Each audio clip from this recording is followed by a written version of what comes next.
اب یہ نیا دور آ گیا، نہیں جی علم کی بنیاد پہ احترام کرو، کوئی مسئلہ نہیں، سید گناہگار ہو کوئی عزت جائز نہیں. یہ سوال معصوم سے کیا گیا تھا.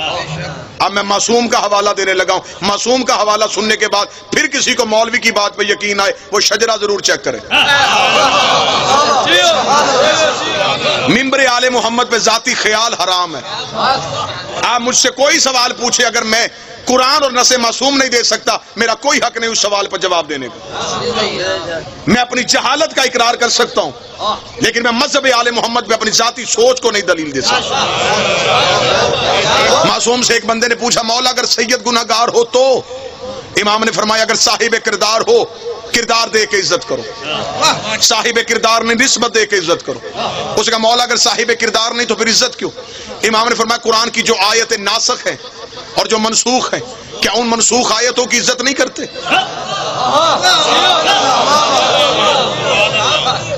اس کا مولا کرتے. فرمایا اگر منسوخ آیت کی عزت ہو سکتی ہے، گناہگار سید کی بھی عزت ہو سکتی ہے. یہ ان کا اور ہمارا معاملہ ہے، ہم مجھ سے پوچھیں گے.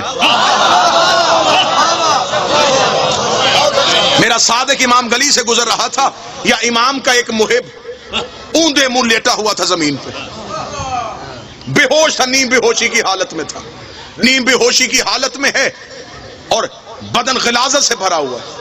امام قریب سے گزرے، شیعہ کا مقام سنانے لگا ہوں، یوں گرا ہوا ہے. ایک دشمن آل محمد قریب سے گزرا اور امام صادق سے کہا اب کہنا یہ بھی تیرا شیعہ ہے. ایسے ہوتے ہیں تیرے شیعہ؟ نہ اسے جسم کی طہارت کا پتہ، کیسے لیٹا ہوا ہے. امام نے اسے ہاتھ سے پکڑ کے سیدھا کیا، آنکھیں اس کی کھلی نہیں. یہ جب سیدھا اسے کہا یا علی، امام نے کہا دیکھ اپنی ہوش نہیں، یہ تو پتا ہے کہ علی ہے.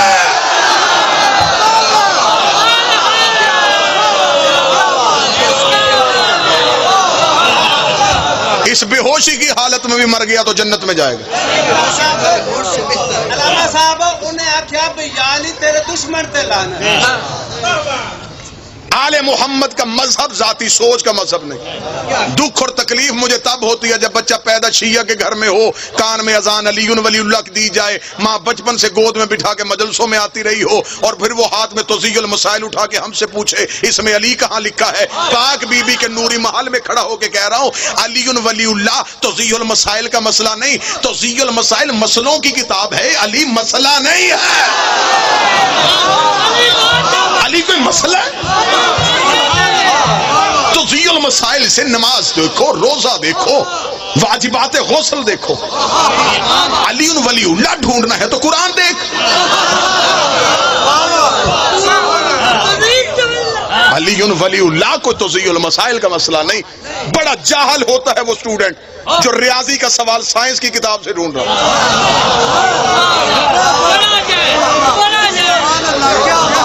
علی ولی اللہ خالصتاً قرآن کا مسئلہ.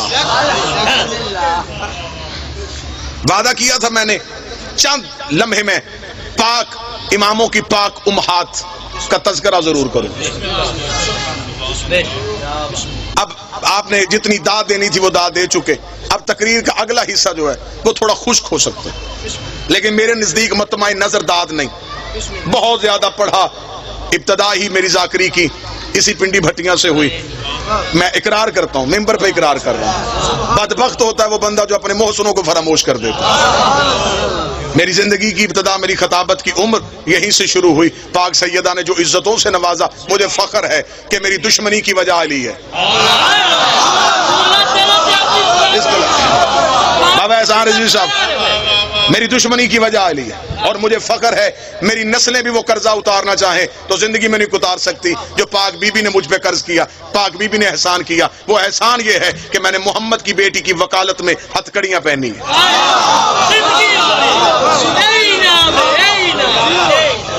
اور ہمیں ہتھکڑیوں سے ڈر اس لیے نہیں لگتا کہ ہمیں مائیں بچپن میں کڑی پہنا دیتی.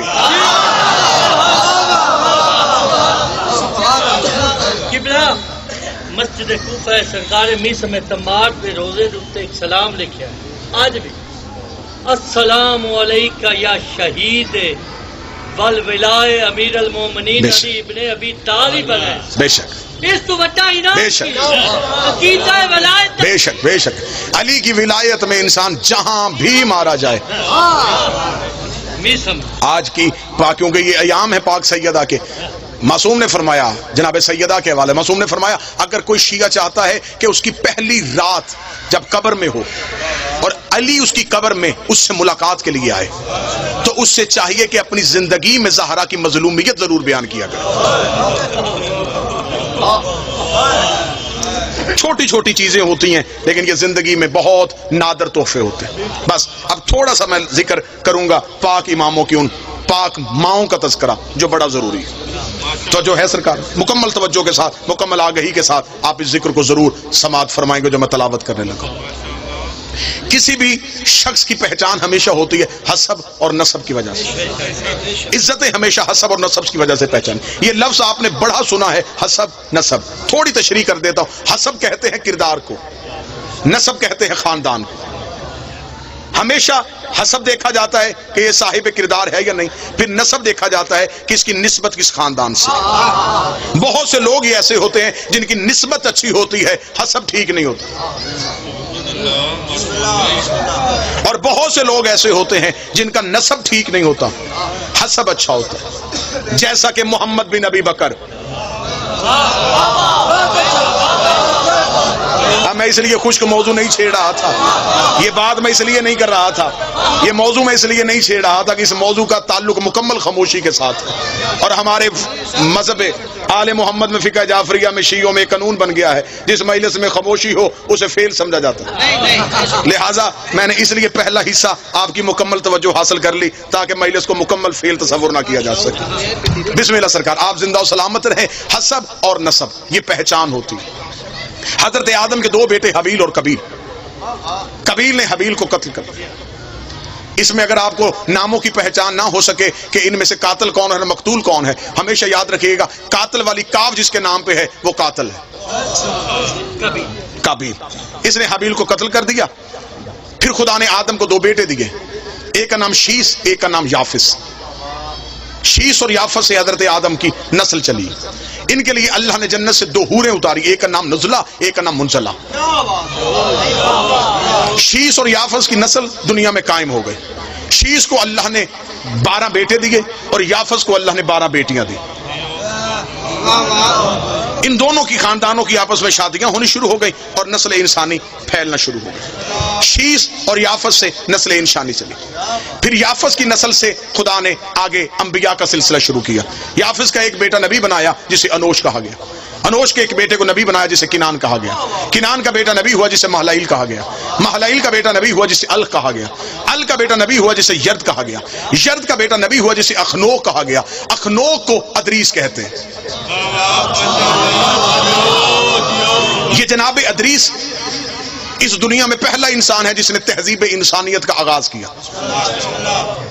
جناب ادریس کی زندگی، جناب ادریس کے بارے میں مکمل مجلس پڑھی جا سکتی لیکن میں بڑی جلدی گزرنا چاہتا ہوں۔ جناب ادریس وہ ہیں سب سے پہلے یہ جو زراعت ہے، یہ جو آپ آج کھیتی باڑی کرتے ہیں، یہ سب سے پہلے جناب ادریس نے شروع کی۔ گنتی سب سے پہلے ادریس نے ایجاد کی۔ ستاروں کا علم سب سے پہلے زمین پہ جناب ادریس نے پہنچایا۔ سب سے زیادہ مشہور یہ ہے کہ جو انسان کپڑے پہنتا ہے اسے کپڑے پہننے کا سلیقہ ادریس نے سکھایا۔ ادریس نام پڑا تھا درس دینے کی وجہ سے۔ استاد کہلائے انبیاء کے، لہذا انہیں ادریس کہا گیا۔ کپڑے سینے کا ہنر انہیں اللہ نے عطا کیا۔ پھر جب انہیں کپڑے سینے کا طریقہ آ گیا، خدا نے کہا تجھے کپڑے سینے کا طریقہ آ گیا ہے، اب میں تجھے جنت میں بٹھا لیتا ہوں کیونکہ مجھے جنت کے مالکوں کا لباس چاہیے۔ جناب ادریس کو خدا نے، اور جناب ادریس وہ اللہ کا نبی ہے جو زندہ ہے اور جنت میں ہے۔ عیسیٰ زندہ ہے لیکن جنت میں نہیں، عیسیٰ چوتھے آسمان پہ، ادریس زندہ ہے لیکن جنت میں، اس لیے یہ کام پہلے کر چکا ہے جس کے بعد جنت میں جانا تھا۔ یہ وہ کپڑے سی چکا ہے۔ عیسیٰ کا بھی کام باقی ہے کیونکہ 12ویں کا بھی ظہور نہیں ہوا۔ لہذا جناب ادریس سے توجہ مکمل سرکار، جناب ادریس سے تہذیب انسانیت کا پھر آگے سے آغاز ہو گیا۔ جناب ادریس کا ایک پوتا جس کو نام لمک بھی کہتے ہیں، لامک بھی کہتے ہیں، ان کا ایک بیٹا ہوا جس کو کہتے ہیں یشغر۔ یشغر کیونکہ عبرانی زبان کا لفظ ہے، اسے عربی میں عبد الغفار بھی کہا گیا، عبد الشکور بھی کہا گیا، عبد الاعلی بھی کہا گیا۔ یہ تین نام تاریخ میں عرب کی طرح لکھے، لیکن نام ان کا پڑ گیا نوح، نوحہ پڑھنے کی وجہ سے۔ قوم ظلم کرتی تھی، نوح نوحہ پڑھتا تھا، قوم پتھر مارتی تھی، نوح نوحہ پڑھتا تھا۔ نوحے پڑھنا نبیوں کی سنت ہے، پتھر مارنا کافروں کی عادت۔ نوجوان آج کی مجلس کو مکمل توجہ فرمائیے۔ جناب نوح نے سلسلہ تبلیغ کا آغاز کر دیا۔ 950 سال یہ اللہ کا نبی تبلیغ کرتا رہا، 950 سال۔ بندے کتنے مسلمان ہوئے؟ 80۔ 950 سال تبلیغ، 80 بندے مسلمان۔ 950 سال کے بعد جناب نوح نے کہا میرے اللہ بس تھک گیا ہوں۔ 950 سال کوئی تھوڑا عرصہ نہیں ہوتا، عذاب بھیج ان پہ۔ نوح نے عذاب مانگا، یہ جبریل آیا، جبریل نے ہاتھ میں کھجوریں رکھ دی۔ اس نے کہا اللہ کہہ رہا کھجوریں کھا اور گٹھلیاں دفنا۔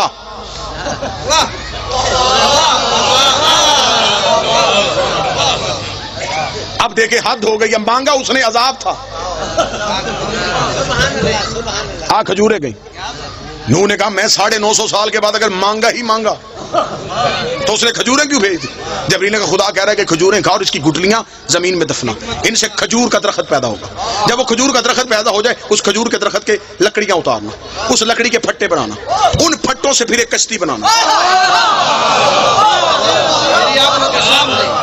نوح نے کہا کہ کیونکہ جو زمیندار بندے بیٹھے گے میری اس بات کو ضرور یقیناً اس پہ دلیل دیں گے۔ کھجور وہ درخت ہے جو دیر سے جوان ہوتا ہے، بیری کہتا، سفیدہ کہتا، کوئی اور درخت کہتا، خدا نے کہا کھجور سے بنا۔ نوح نے کہا کھجور کب جوان ہوگی، کب لکڑیاں اتاروں؟ میں کسی اور درخت کی لکڑیاں اٹھا لوں؟ لفظ سننا، لفظ، میں کسی اور درخت کی لکڑی اٹھا کے اس سے بناؤں؟ جبریل نے کہا تجھے نہیں پتا سفینہ بننا ہے نجات کا، نجات کے سفینے کو یہاں کی لکڑی لگ ہی نہیں سکتی۔ کون شیعہ ہے جسے نبی کی حدیث نہیں یاد؟ نبی نے کہا میری اہل بیت کی مثال سفینہ نوح کی ہے، اگر نوح کی کشتی کو یہاں کی لکڑی نہیں لگتی تو اہل بیت میں کوئی گناہگار کیسے آ سکتا؟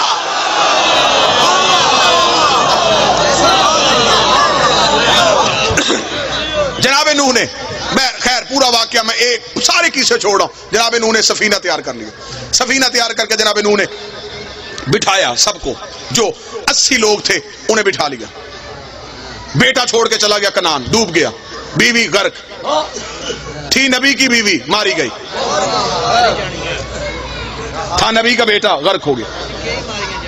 جوڑے جوڑے بٹھانے شروع کر دیے، جانوروں کی ہر نسل، کیونکہ دوبارہ پوری دنیا نے غرق ہونا تھا، نئی دنیا آباد کرنی تھی، لہذا ہر مخلوق کا جوڑا چاہیے تھا۔ نبی نے بلایا ساری مخلوقات میں سے 80 انسان آ گئے اور ہر ایک جانور کا جوڑا جوڑا آنا شروع ہوا، حتیٰ کہ خنزیر جو ہے یہ بھی نوح کی کشتی کی طرف دوڑا۔ اس کی مادہ نے اس سے پوچھا کہاں جا رہا ہے؟ اس نے کہا تجھے نہیں پتا نبی بلا رہا ہے، اگر نہ گئے تو کل کو دنیا کہے گی جی سور تھے نہیں آئے۔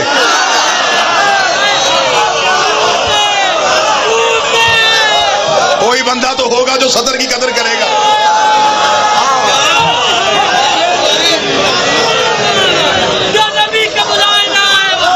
کل کو دنیا کہے گی، رائے نجم صاحب کل کو دنیا کہے گی خنزیر تھے نبی بلاتا رہا،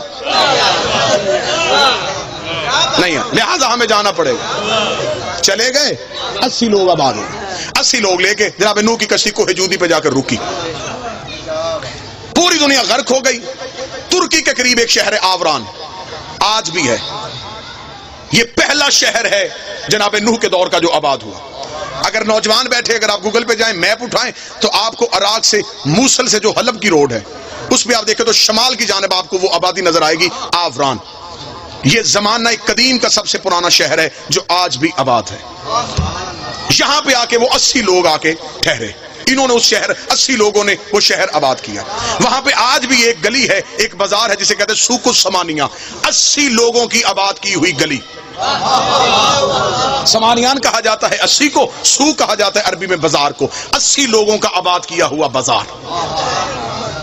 یہاں پہ آ کے انہوں نے یہ شہر آباد کر لیا. جب یہ شہر آباد ہو گیا تو پھر ایک ایسی بیماری ہے جس سے یہ 80 لوگ دنیا سے چلے گئے. نوح کے 3 بیٹے اور ان کی اولاد بچ گئی, حام, سام اور یافس. اب خدا نے دوبارہ نسل انسانیت کا آغاز کر دیا. حام, سام, یافس. نوجوان یاد رکھیے گا آج کی تقریر, حام, سام اور یافس. اب اس سے نسل انسانیت شروع ہونے لگی کیونکہ خدا اب دوبارہ انسان کو طاہر کرنے لگا ہے, مرکز عصمت پہ انسان کو لے کے واپس آنے لگا ہے. اب حام, سام اور یافس یہ 3 بیٹے ہیں جن سے نسل انسانیت کا آغاز ہو گیا. حام کے 9 بیٹے, سام کے 9 بیٹے, یافس کے 11 بیٹے, جس سے نسل انسانی چلی. اب یہ جو حام ہے اس کے لیے میں نوجوانوں کو بتاؤں, جتنا بھی یہ افریقہ ہے اس ٹائم دنیا کے 7 بر اعظم ہیں. اب دیکھیے گا میں پوری دنیا کا نقشہ آپ کے سامنے پڑھنے لگا ہوں. جتنا بھی افریقہ ہے, جتنے بھی سیاہ فام لوگ ہیں, سیاہ کالے جتنے بھی لوگ ہیں, یہ جناب حام کی نسل میں سے, یہ اولاد ہے جناب حام کی. اس پوری نسل میں سے جو قبیلہ, جو خاندان عزت, روحانیت, عبادت سے مشہور ہوا اسے کہتے ہیں قبیلہ بربر. یہ خاندان بربر وہ تھا جو حام کی اولاد میں سے پاکیزگی, بزرگی, عزت اور فضیلت میں مشہور تھا. جناب فضہ کا تعلق اس خاندان سے تھا. اس خاندان کو نوبیا بھی کہتے ہیں, اس لیے جناب فضہ کا ایک لقب ہے فضہ نوبیا, اس خاندان بربر کی وجہ سے. یہ جناب حام کی اولاد ہے. یہ سارا سیاہ فام علاقہ یہ جناب حام کی اولاد میں سے ہیں. اور یہ جو قبطی ہوتے ہیں, جو نجاشی بادشاہ, یہ سارے بھی حام کی نسل میں سے آئے. جناب سام آ گئے. اب جناب سام, جتنا بھی عرب ہے, یہ سام نے آ کے عرب کو آباد کیا. یہ عرب جسے ہم آج سعودی عرب کہتے ہیں, یا یہ عراق, یا جتنی بھی یہ علاقہ جہاں پہ عربی بولی جاتی ہے, یہ عرب یہ سارا حجاز کہلاتا تھا. اسے آ کے سام اور سام کے بیٹوں نے آباد کیا. جناب سام اسے آباد کر کے خود جناب سام بر صغیر میں آ گئے, پاک و ہند میں. جناب سام جب بر صغیر میں پہنچے تو یہ پاکستان میں جب آئے تو یہ گجرات میں آئے. آج بھی ہیڈ مرالہ سے جلال پور جٹا کی طرف جاتے ہوئے وہاں پہ 18 نبیوں کی قبریں ہیں. آپ کو پورے پاکستان میں اکثر جگہوں پہ قبریں ملے گی جسے ہمارے لوگ, زمانے کے لوگ کہتے ہیں 9 گزے. انہیں پیر سمجھا جاتا ہے. یہ جناب سام کی اولاد میں سے.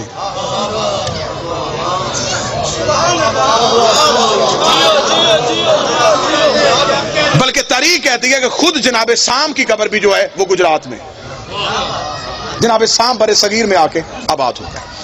اب جناب سام کی 2 طرح کی نسلیں چلی, ایک نے عرب آباد کیا, ایک نے یہ ہندوستان کو آباد کیا. سب سے زیادہ ان تینوں نسلوں میں سے جو سب سے زیادہ نبی آئے وہ جناب سام کی نسل میں سے آئے. کم از کم تاریخ نے تعداد لکھی ہے 4000 نبی جناب سام کی نسل میں سے. ہمارے رسول کا تعلق جناب سام کی نسل میں سے. جناب سام, اب آپ کو ذہن میں میں بڑا کوشش کر رہا ہوں, بڑا خوبصورت کر کے آپ کے سامنے بیان. جناب حام کی نسل کالے, قبیلہ مشہور بربر. جناب سام کی نسل عرب اور ہندوستان کے لوگ. قبیلہ جو مشہور ہوا وہ قریش, با عزت, با عظمت, با کردار, عبادت, تقوی, پرہیزگاری کی بنیاد پہ جو سب سے افضل ہے وہ جناب سام کی نسل میں سے یہ سلسلہ قریش چلا جس میں سے سارے انبیاء آئے. بور تو نہیں ہو گیا آپ اس بات سے؟ اس سے آگے جناب یافس, بسم اللہ سر.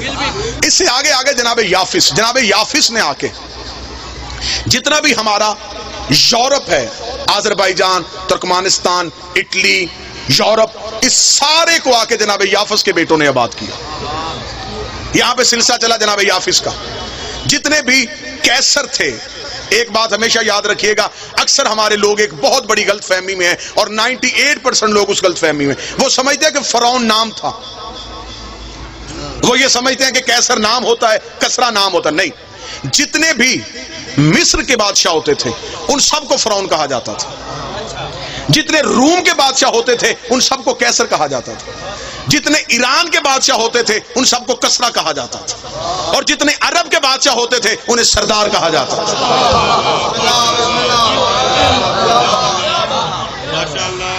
پھر ایک چوتھی نسل چلی، ان تینوں نسلوں کے امتزاج سے ایک چوتھی نسل قائم ہوئی جس سے آریہ کہا جاتا ہے. اگر آپ نوجوان جائیں گے انٹرنیٹ پہ آپ جا کے سرچ کریں گے تو مہابھارت برہمن جو ہندو مذہب میں ہے، جو ہندو مذہب کا سب سے برگزیدہ خاندان ہے، اس کا تعلق بھی آریہ نسل کے ساتھ ہے. یہ 4 نسلیں آباد ہو گئی، ہام، سام اور پھر آریائی نسل. جناب یافس کو چھوڑ کے ہام، سام اور آریہ. جناب یافس پہ پھر گفتگو، کل کی گفتگو پہ میں جناب یافس پہ بول دوں گا. اب ہمارے جو 5 امام ہیں ان کی مائیں سامی النسل ہیں.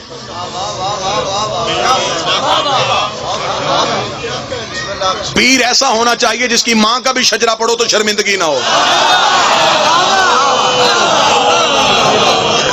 امام ہونا ایسا چاہیے، مائیں بھی پاک ہوں، باپ بھی پاک ہوں. جب نبیوں کی مائیں زہرا کا مقابلہ نہیں کر سکتی تو بے اولاد مائیں زہرا کا مقابلہ کیسے کر سامی النسل.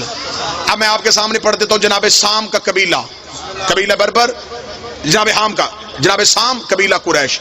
جناب سام کے قبیلے میں سے جو ہمارے 5 آئمہ کی والدہ امہات ہیں، مائیں ہیں مقدس، ان میں سے پہلی ماں مولا امیر المومنین کی والدہ جناب فاطمہ بنت اسد، اللہم صلی علی محمد و آل محمد. اسد کی بیٹی، نسل سام کی. مولا امام حسن اور امام حسین کی والدہ جناب سیدہ شہزادی کونین، نسل سام میں سے 3 امام ہو گئے جی.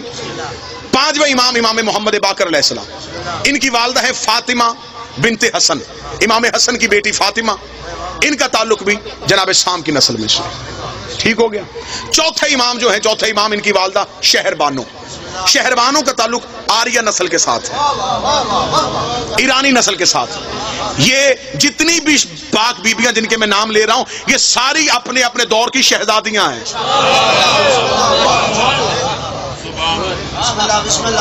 5 امام جن کی مائیں سامی النسل میں سے ہیں. 3 امام وہ ہیں جن کی مائیں حامی النسل میں سے ہیں. جناب امام موسیٰ کاظم علیہ السلام، اللہم صلی علی محمد و آل محمد، ان کی والدہ حمیدہ خاتون. امام محمد تقی ان کی والدہ سمانہ خاتون. امام علی نقی ان کی والدہ سبیکہ خاتون.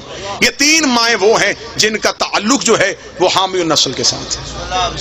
پھر آگے 3 مائیں ہیں جن کا تعلق آریائی نسل کے ساتھ ہے.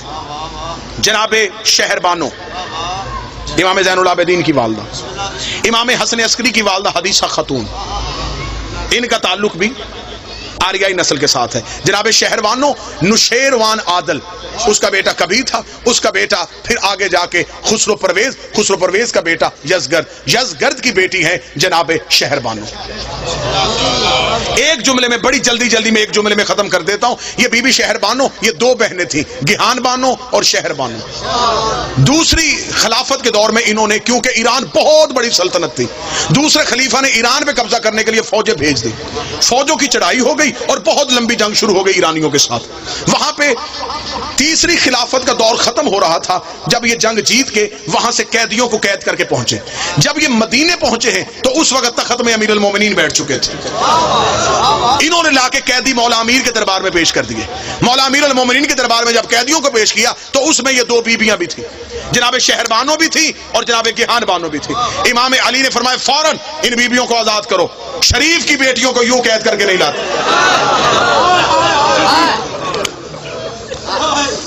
امام نے دونوں شہزادیوں کی رسیاں کھلوائیں. کھلوانے کے بعد امیر المومنین نے بھی یہ جملہ کہا تھا، یہ آواز قدرت آئی، اے علی ہم نے شہربانوں کا نکاح حسین کے ساتھ پڑھ دیا.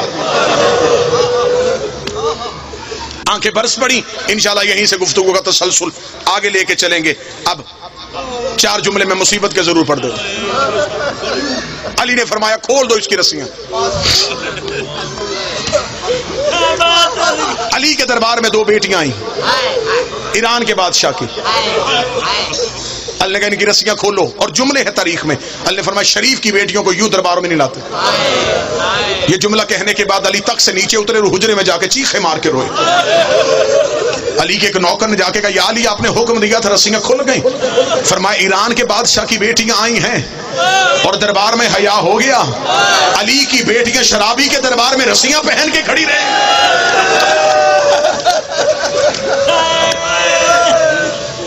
جتنے رو پڑے ہو محمد کی بیٹی اپنے دربار سے کسی کو خالی نہ بھیجے. جو جہاں جہاں سے مانگنے کے لیے آئے رسول کی بیٹی ہر کسی کو دے. میرے مالک میرے بھائی مرزا ندیم کے بیٹے کو زندگی عطا فرمائے. احسان رضوی صاحب فیصل آباد سے میرے مالک تمام کو سوائے غم مظلوم کربلا کے کوئی غم نہ دیکھے. میرا مالک میاں ذیشان ان کے جتنے مرحومین ہیں پہلی پرسے میں دعا مانگ رہا ہوں. میرا مالک تمام کو جوار معصومین میں جگہ عطا فرمائے. اس خاندان کو عزاداری کی وجہ سے ہمیشہ عزتوں سے نوازے. شہزادی زہرا کی ایک لفظ میں یہاں پہ ضرور کہوں گا. امام حسین علیہ السلام اپنے عزادار سے اتنی محبت کرتے ہیں، عزادار کو حسین یہ کہہ کے بلاتے اے میری ماں کا مددگار تجھ میں میرا سلام.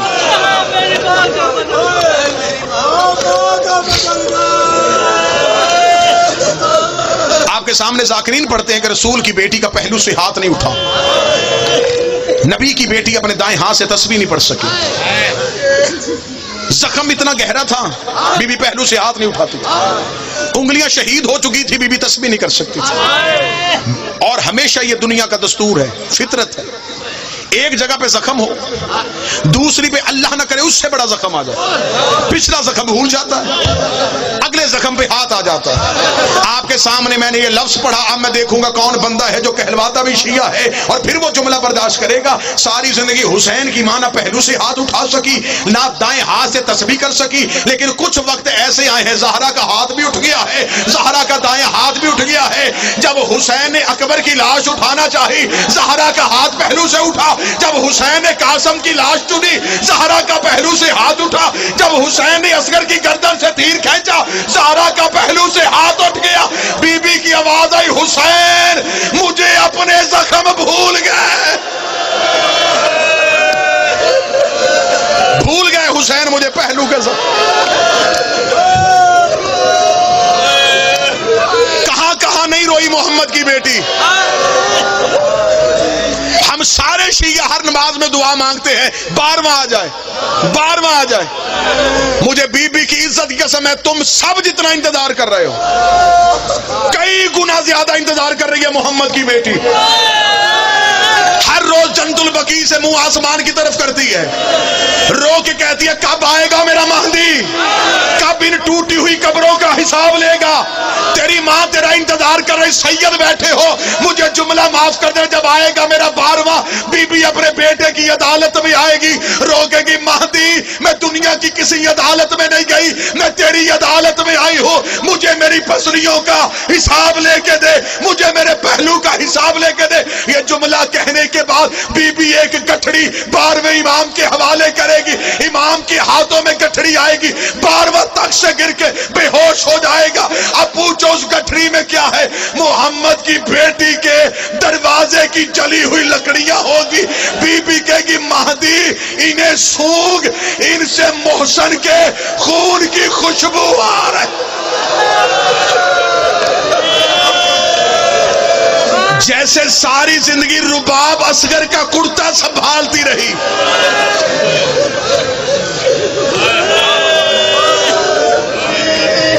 بعض روایات نے لکھا شکم میں نہیں ہاتھوں میں تھا موسن. جب دروازے پہ آگ آ گئی 36 بدماش دروازہ گرا رہے تھے، اکیلی محمد کی بیٹی ہاتھ رکھ کے کھڑی تھی.